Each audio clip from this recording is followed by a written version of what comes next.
Nyakubahwa First Lady, all protocols observed. Ndi Col Stella Uwineza.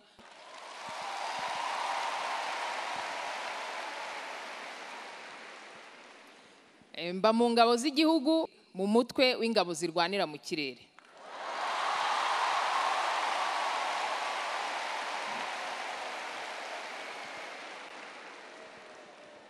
Nanjye ndabanyuriramo muri makeya urugendo rwanjye kugeza uyu munsi. Nyirangiza amashuri yisumbuye nitegura gukomeza kaminuza, twari mu ngando aho bari barimo batuganiriza kuri gahunda zitandukanye za leta ku bibazo by'igihugu ndetse n'uruhare rw'urubyiruko mu kubaka igihugu. Twaganiriye n'abayobozi batandukanye bo mu nzego za leta ndetse n'iz'igisirikare.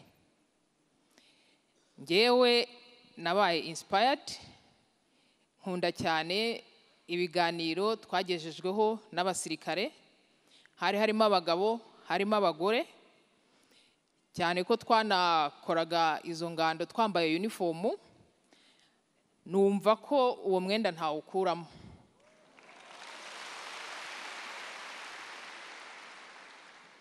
Uko niko byagenze, ingando zagiye kurangira nafashe icyemezo cyo kujya mu gisirikare.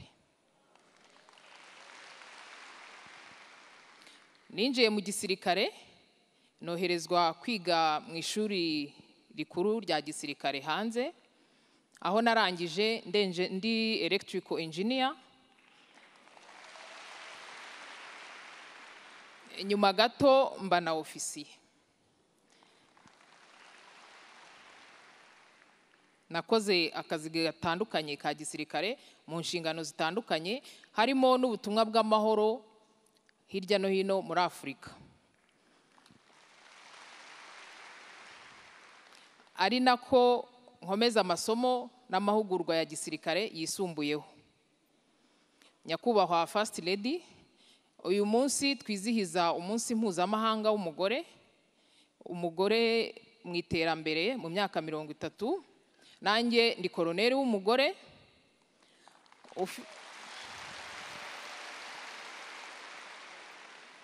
ufite inshingano z'akazi ndetse n'iz'umuryango.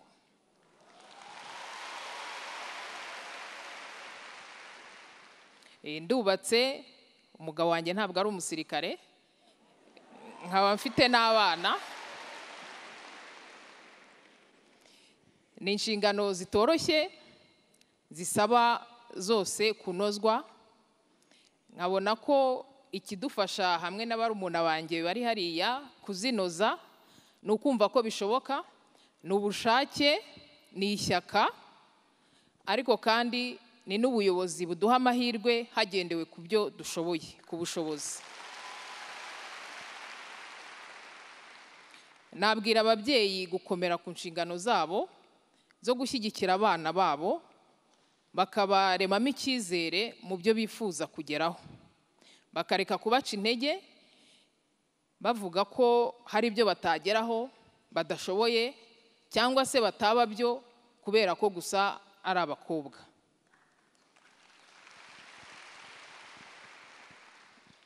Abana b'abakobwa bari hano nabo nababwira ko hari uburyo bwinshi bwo gukunda no gukorera igihugu. Igisirikare ni bumwe muri bwo.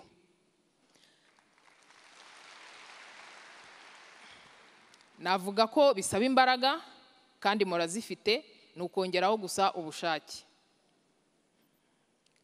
Dufite abasirikare b'abagore, b'abayenjeniyeri muri fields zitandukanye, dufite abapilote, dufite abaganga, dufite abatekinisiye, dufite abakoresha ibikoresho bitandukanye bya gisirikare. Abana b'abakobwa rero navuga ngo mwitinyuke, murashoboye, kandi mukoresha amahirwe mufite ko ubuyobozi bwiza bubashyigikiye. Mwubaka ubushobozi, nibwo buzabafasha kugera ku byo mwifuza kugeraho. Murakoze Nyakubahwa First Lady.